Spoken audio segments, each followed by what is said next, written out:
mga bossing. So isang mapagpalang umaga sa ating lahat mga boss. So ngayong araw nandito na naman po tayo, no? Bumisita po muli tayo dito sa may barangay 208 Zone 19 District 2. Ayan mga bossing, Patak Valeriano, no? Ayan. Ito na nga ho yung update sa ginigibang barangay ho dito na nakita naman po natin na sinakop yung kalahati ng kalsada and then bangkita. So ayan mga bossing, ha. Ayan, update po tayo. Pagamat wala rito si General Sukat, wala po siya rito. Maghanda po kayo, General, ha? Maghanda po kayo para mamaya andyan na naman sila. Ay, ano sila? Wala naman eh. Wala eh. Talagang nakita nyo naman, oh. Tayo, bangkita kalsada pa. Pinipilit nila private. Paano private? Pakitaan nyo ako ng ano rito, ng people.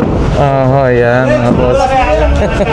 Private daw mga bossing. Mga mat natin. Pero ano, ha? Ayan. Natapang dito kahapon, oh, diba? Ako natatayong ko lang kayo, oh. Ibahin ko yan. Oh. So ito yung update ko ngayon, no? Hindi na tinantanan at talagang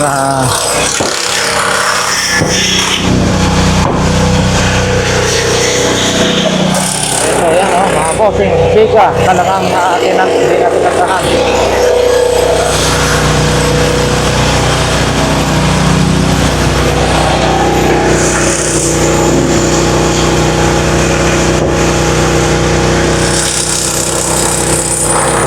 Nila ito yung sinasabi po nila, kayo na lang po mga bossing, no?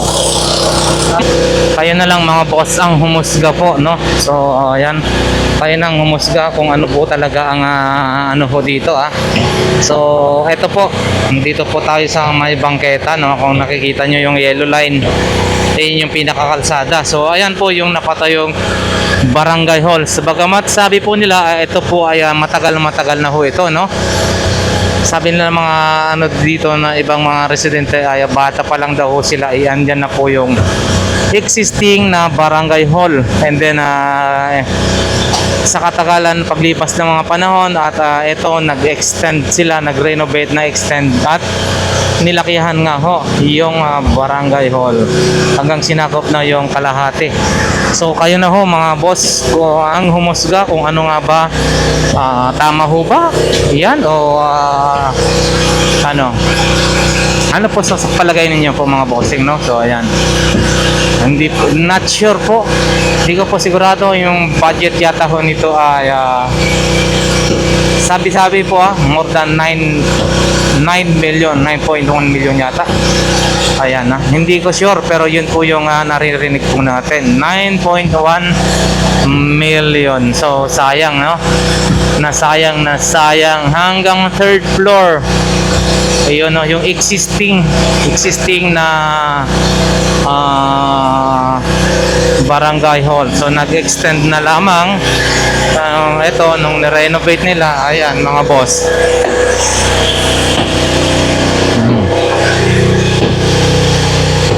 Ayan.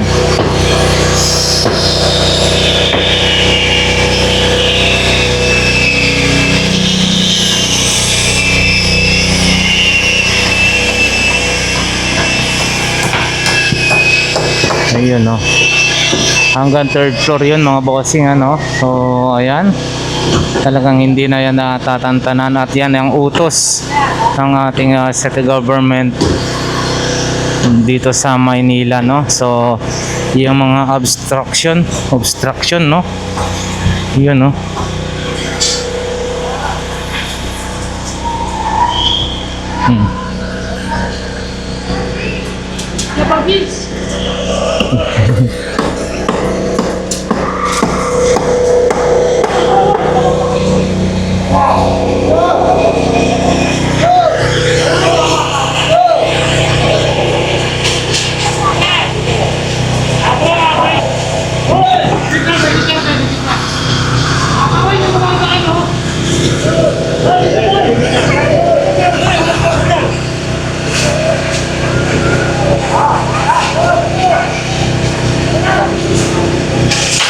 Ayan mga boss, hanggang third floor po yan. And then ito, unti-unti silang nag-extend, nag-renovate hanggang sinakop yung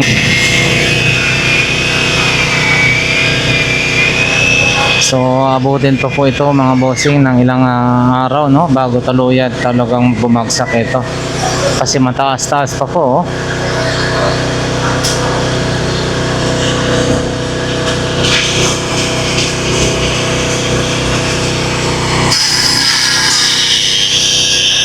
So, antabayanan lang natin mga boss, no?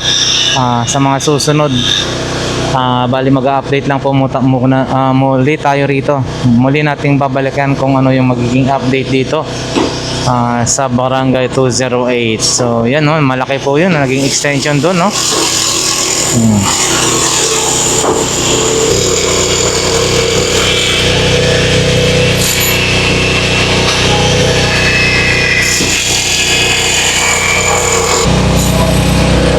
So ayan mga bossing, ha. So ayan, naipakita man naman po natin kung ano yung kabuuan ng ito ng ginibang building, no.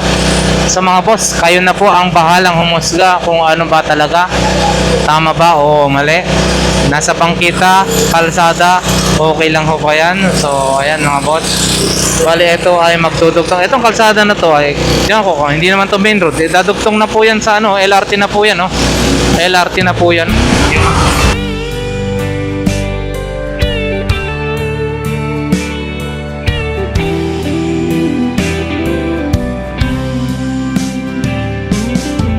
I don't know if I'm strong enough. I've never been the kind to give it up. But this time, I don't know which way to go. Somewhere I've already been. Am I really going back again this time? This time I